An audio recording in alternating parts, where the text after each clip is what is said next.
Chers frères et sœurs, bonjour, j'espère que vous allez bien et demandons au Seigneur que ainsi soit. Nous célébrons aujourd'hui la fête du baptême de notre Seigneur Jésus-Christ. Avant de continuer comme les autres jours, je voudrais une fois encore nous inviter à écouter la page de l'Évangile que la liturgie de la parole nous a proposée en ce jour. Nous sommes dans l'Évangile selon Saint Marc au chapitre 1, les versets 7 à 11. En ce temps-là, Jean le Baptiste proclamait, « Voici venir derrière moi celui qui est plus fort que moi. Je ne suis pas digne de m'abaisser pour défaire la courroie de ses sandales. Moi, je vous ai baptisé avec de l'eau. Lui vous baptisera dans l'Esprit Saint. » En ces jours-là, Jésus vint de Nazareth, ville de Galilée, et il fut baptisé par Jean dans le Jourdain. Et aussitôt, en remontant de l'eau, il vit les cieux se déchirer et l'Esprit Saint descendre sur lui comme une colombe. Il eut une voix venant des cieux. « Tu es mon Fils bien-aimé, en toi je trouve ma joie. » Chers frères et sœurs, c'est celle-ci, la page de l'Évangile que la liturgie de la parole nous propose en cette fête du baptême de notre Seigneur Jésus-Christ. Avant de continuer, j'aimerais faire, avant de rentrer, disons, de faire quelques considérations à partir de la page de l'Évangile que nous venons d'écouter, je voudrais faire quelques considérations. La première considération est celle-ci que, avec la fête du baptême de notre Seigneur Jésus-Christ, termine le temps de Noël. En effet, ce soir, après les vêpres, sinon avec les vêpres, nous aurons à terminer et conclure le temps de Noël et nous commencerons le temps ordinaire, sinon la première partie du temps ordinaire avant le temps de carême. Cette fête, normalement ce dimanche, marque le premier dimanche du temps ordinaire. Nous pourrions dire que la fête du baptême de notre Seigneur Jésus-Christ marque le pont entre le temps de Noël et le temps ordinaire. Demain, lundi, nous serons dans le temps ordinaire, mais avec la première semaine du temps ordinaire. Une autre considération est celle-ci, que avec le baptême de notre Seigneur Jésus-Christ, commence sa mission publique. Le baptême marque le début de la mission publique de notre Seigneur Jésus-Christ.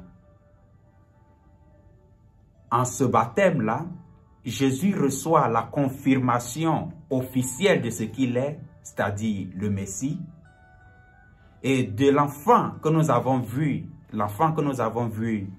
naître récemment à Noël, va grandir et va commencer une mission publique, sa mission publique. Quelqu'un pourrait se demander, mais pourquoi cela très rapidement? Parce que l'évangéliste veut mettre l'accent pas sur l'aspect chronologique, sinon veut mettre l'accent sur la bonne nouvelle. Et quelle est cette bonne nouvelle? Cette bonne nouvelle, c'est que Jésus-Christ, Fils de Dieu, né parmi nous, est venu aussi pour nous montrer le chemin de Dieu. Il est venu pour nous sauver, pour nous annoncer la bonne nouvelle. Commence donc avec le baptême la vie publique de notre Seigneur Jésus-Christ. Quelques considérations à partir de la page de l'évangile que nous venons d'écouter. La première considération est celle-ci, que avec le baptême de Jésus, nous sommes en présence, disons comme ça, d'une théophanie trinitaire. Qu'est-ce que nous appelons théophanie trinitaire? Théophanie, la théophanie, nous avons dit que l'épiphanie, c'est la manifestation de Jésus. La théophanie, c'est la manifestation de Dieu. Et pourquoi théophanie trinitaire? Théophanie trinitaire parce que dans le baptême, lors du baptême de Jésus, toute la Sainte Trinité se manifeste. D'abord, c'est l'Esprit Saint qui descend. Sinon, d'abord, c'est Jésus qui se fait baptiser, donc Dieu Fils. Ensuite, c'est l'Esprit Saint qui descend comme une colombe sur Jésus. Donc, Dieu l'Esprit Saint. Et après, c'est Dieu le Père. La voix de Dieu le Père que nous allons entendre. Tu es mon Fils bien-aimé, en toi je trouve ma joie. Avec le baptême de Jésus, nous avons donc la confirmation de ce que Jésus est l'envoyé de Dieu, le Fils de Dieu. Ce petit enfant, ce Verbe de Dieu qui s'est fait chair de notre chair, sera investi officiellement et reconnu par tous comme l'envoyé de Dieu, le Fils de Dieu, le Sauveur de toute l'humanité, le Sauveur de tout l'homme et de tous les hommes, le Sauveur de toutes les personnes et de toute la personne. C'est cela, pour cela, cette manifestation trinitaire. Mais pourquoi aussi mettre l'accent sur cela? Pour que nous aussi, nous croyons en ce Sauveur-là. Pour que nous aussi, à travers ce témoignage et de cette manifestation de Dieu le Père, de Dieu l'Esprit Saint et la présence réelle de Jésus, nous croyons nous aussi que Jésus est ce Verbe de Dieu-là qui vient nous sauver. Ça, c'est la première considération que nous pouvons faire à partir de la page de l'Évangile que nous venons d'écouter. L'Esprit Saint qui descend sur Jésus et Dieu le Père qui fait entendre sa voix disant que Jésus est le Fils bien-aimé en qui il a mis toute sa joie. La deuxième considération que nous aimerions faire, toujours à partir de la liturgie de la parole de ce jour, et même qui se confirme dans la page de l'Évangile, c'est le protagonisme de l'Esprit Saint. À la création, cet Esprit Saint-là était présent. Ce même Esprit de Dieu a été toujours présent au cours de l'histoire. C'est par cet Esprit que Dieu se communiquait avec les prophètes. C'est cet Esprit-là qui accompagnait la mission des prophètes, qui leur donnait la force et était là pour les guider. Ce même Esprit, c'est cet Esprit-là qui va descendre pour s'incarner à l'incarnation et nous aurons Jésus-Christ. Ce même Esprit est cet Esprit qui va agir après la passion, mort de Jésus pour permettre sa résurrection. Ce même Esprit, c'est l'Esprit que nous aussi nous avons reçu lors de notre baptême et de notre confirmation. Cet Esprit de Dieu qui, à nos côtés, qui veut nous accompagner, c'est ce même Esprit-là qui se manifeste aujourd'hui encore lors du baptême de Jésus. L'Esprit Saint a toujours été présent. Il a toujours voulu être à nos côtés. Et l'invitation qu'on nous fait, c'est que nous aussi, nous soyons disponibles à cet Esprit-là pour que lui, il nous accompagne, il nous donne les forces, il nous guide, il nous illumine pour vivre mieux notre vie de chrétien, pour vivre mieux notre vie de personne, pour vivre mieux notre vie de fils de Dieu. L'Esprit vient pour nous donner, pour être ce soutien-là pour nous accompagner à mieux vivre notre vie de fils de Dieu. Et la troisième considération, pour terminer, c'est que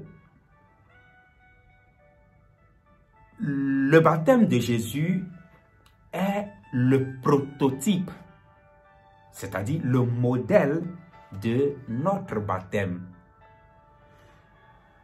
Nous commençons notre vie chrétienne par le baptême. À la catéchèse, on nous a enseigné que le baptême fait de nous des enfants de Dieu. Avec le baptême, nous nous convertissons en chrétiens. Le baptême fait de nous des chrétiens.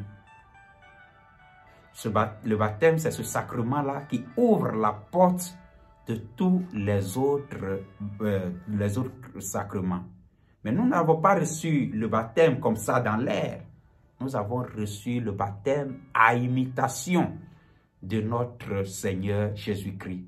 C'est pourquoi que cette fête du baptême de notre Seigneur Jésus-Christ est aussi la fête de notre baptême. On dirait que bon, moi je n'ai pas été baptisé un 10 janvier, c'est vrai. Mais si Jésus est le modèle, si le baptême de Jésus est le prototype de notre baptême, alors la fête du baptême de Jésus est aussi la fête de notre baptême.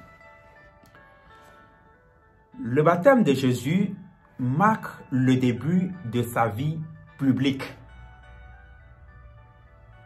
Quand Jésus sera baptisé, il va commencer sa vie publique. Et en quoi consiste la vie publique de Jésus? Il a été toujours aux côtés de l'homme, de la personne et de toute la personne. En soignant les malades,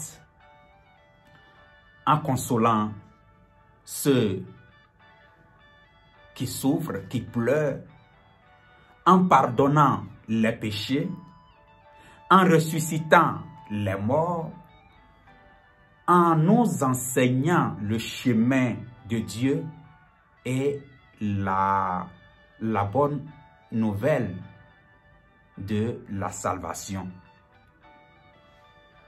Si notre baptême, le baptême de Jésus est le prototype de notre baptême, cela fait de nous immédiatement des imitateurs de Jésus, des gens, des disciples de Jésus. Jésus a passé sa vie à faire le bien. Chrétiens, nous aussi, nous devons imiter cet exemple-là, ce modèle. En travaillant pour que dans nos sociétés règne la paix et la justice, en luttant pour le droit des humains, de la personne et de toute la personne, en étant des pro-vie, c'est-à-dire des personnes qui luttent pour la vie et non pour la mort. Et non pour la mort.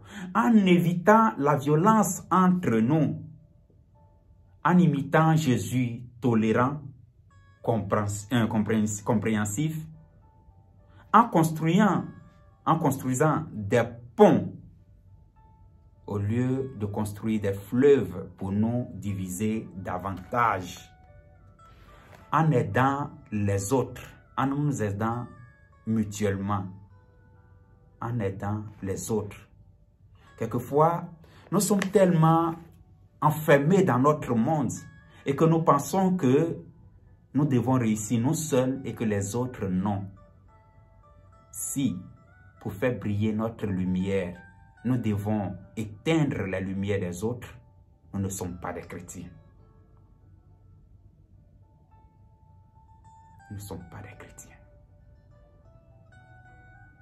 Mais nous devons travailler de manière à ce que, en voyant briller notre lumière, la lumière aussi des autres autour de nous aussi brille. C'est ça, imiter Jésus. Chers frères et sœurs, aujourd'hui c'est le baptême du Seigneur. Aujourd'hui c'est l'anniversaire ou c'est la fête de notre baptême aussi. Imitons ce Jésus-là. Être chrétien, c'est être imitateur de Christ. Et Christ a passé sa vie à faire le bien. Imitons ce bien-là. Mettons Christ au centre de tout, au lieu de nous mettre nous-mêmes au centre de tout. Laissons-nous aimer par Dieu. Laissons-nous conseiller par l'Esprit Saint. Laissons-nous sauver par Jésus-Christ. Ayons foi. Abandonnons-nous entre les mains du Seigneur. Si nous pensons que c'est quelque chose qui est difficile, demandons l'intercession de notre Mère, la Vierge Marie. Très bonne journée dominicale, très bonne fête du baptême de notre Seigneur Jésus-Christ.